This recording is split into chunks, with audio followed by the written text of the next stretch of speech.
Xenobiologists have a word for what humans do. Pack. Bonding. Most species bond with their own kind. Some bond with a helper animal, but humans, bond with anything. A mug, a broken chair, a vending machine that works one time, a stranger who smiles on, bus. And that is not the worst part. The worst part is this. If a threat has big eyes, soft fur, or a cute face, humans stop seeing danger. They see a friend in the galaxy. Some creatures are marked as apex horrors, living disasters, made for one job: hunt, kill, repeat. They haunt the dreams of old civilizations. But when a human meets one, the human does not grab a weapon. The human grabs a snack, a camera, or a hand to pet it. This story is about Sarah. Sarah is a maintenance worker on Outpost 7. Outpost received a captured predator cub, not a pet, not a rescue a cub from a species that once wiped out 3 colonies. The aliens expected a massacre. Sarah expected a good boy. This is the story of how human kindness became the strongest containment field in space. If you ever looked at a tiger and thought, I could hug that hit-like, you are why aliens fear us. And if you want more FAI stories, subscribe and turn on notifications. Now do not bite.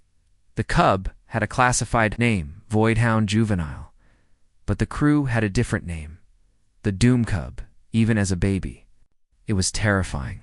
Muscle like cable, claws like black glass, teeth like needles.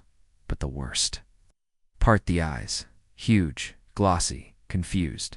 High command. Sentai under level 10 protocol. Armored guards, shock weapons, 2 blast doors, thick reinforced glass. Dr. Krill, the chief scientist, spoke with a shaking voice. This cub is not innocent. It is an early-stage apex killer. Its bite carries tissue-eating enzyme. Its scream triggers panic in most species. If it escapes, we lose the outpost. Captain Vora gave the order: no one approaches the enclosure. No one feeds it. No one names it. Everyone agreed. Then Sarah arrived. Sarah did not hear the briefing. She was fixing a leak in the laundry bay. She walked into corridor 9 with a bucket and a mop. She stopped in front of the containment window. The Doom Cub paced in a circle. Sarah leaned. INAWW, Sarah said. Every head turned. Dr. Krill stiffened. Human. Step away. Sarah did not move. She tilted her head. You poor thing, Sarah said. You look stressed. The Doom Cub turned. It pressed its face to the glass. A low rumble filled the room. Monitors flickered. A researcher fainted. Captain Vora raised a shock baton. Back away. Captain Vora said, IT is testing the barrier. Sarah blinked. Testing IT. He is just curious. The cub slammed a claw into the glass. The sound hit like a hammer. Doctor, Krill stumbled back. That glass is rated for space debris. Dr. Krill whispered. Sarah squinted at the cub's paws. Wow. Sarah said, your nails are a mess. The room went quiet. Captain Vora stared. You are worried about its nails. Sarah nodded. Look at the cracks. Sarah said, that has to hurt. Captain Vora snapped. Do not humanize it. IT is a biohazard. Sarah exhaled. It is a cub. Sarah said, everything is a biohazard at that age. Doctor. Krill lifted a trembling hand. Human, leave. Now, Sarah smiled. You mean our best stories? Then Sarah walked to the access panel. Captain Vora lunged forward. Stop. Sarah pressed the keys. Beep, beep, click. The inner hatch unlocked. Alarms blared. Red lights flashed. The cradle hissed open, and the Doom Cub stepped out. It lowered its head. Its teeth showed. A growl crawled into every chest. Captain Vora raised her weapon. Fire. No one fired. Because Sarah stepped forward. No armor, no fear. Sarah reached into her pocket. She pulled out a wrapped sandwich. Doctor, Krill whispered. WHAT, is that my lunch? Sarah said, and I think he needs it more. The cub sniffed. Its eyes widened. The growl softened. Sarah crouched. Hey, buddy, Sarah said. Are you hungry? Are you just hangry? The cub took one step, then another. Claws clicked on metal. Sarah held out the sandwich. The cub touched the wrap with its teeth. Everyone held their breath. Then I took the sandwich gently, like it was afraid to break it. It backed away and ate fast. Sarah watched. Then she reached. Out, Captain Vora shouted. Doctor! Krill cried out. Sarah scratched behind the cub's ear ridge. The cub froze. Then it made a sound, not a roar, a soft rumble. Steady, deep, warm. Doctor.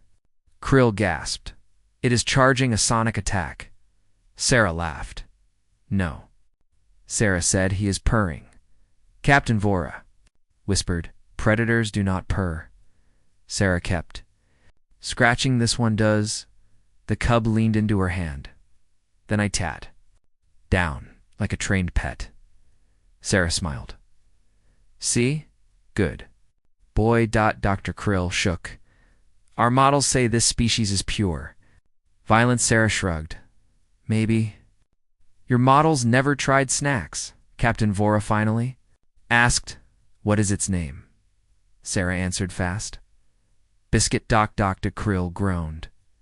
We said do not name it. Sarah nodded. I heard you and I disagreed. From that day on, the station changed. The Doom Cub stopped being a specimen.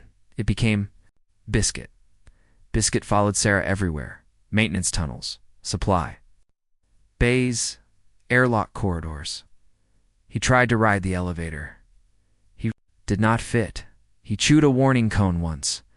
Sarah said no. He dropped it like a guilty dog. The guards could not believe it if anyone aimed a weapon at Sarah. Biscuit growled, low and deadly. But if Sarah said sit, Biscuit sat. If she said stay, Biscuit stayed. If she said no bite, Biscuit huffed like she insulted him. 2 weeks later, High Command arrived, full hazmat teams, containment, drones. An official delegation, they expected disaster. They found Sarah cleaning. Biscuit's paws. Biscuit wore a bright orange vest. It said station helper and official stared. Why is I to dress, Sarah? Looked up. He gets cold, and it makes him happy. The official could not speak. Captain Vora could not speak. Dr. E. Krill just stood there. Biscuit saw Sarah's bucket. He wagged his tail. Yes, wagged. Dr. Dot. Krill finally said it. The cub has imprinted. The official pointed at Sarah. How? Did you do this? Sarah stood up. I did not do anything, Sarah said. I just treated him like he was scared, the official said. This creature will grow into a world killer. Sarah nodded. Maybe, Sarah said. Or maybe he grows up and listens when I say, no, that ended the debate. The Federation could not kill Biscuit. Too dangerous. Too useful. They could not move. Biscuit. He refused to leave. Sarah, so they did the only thing left. They built a new habitat on the station, chew-proof walls, reinforced doors, a training yard. The new sign did not say biohazard. It said, please do not feed Biscuit.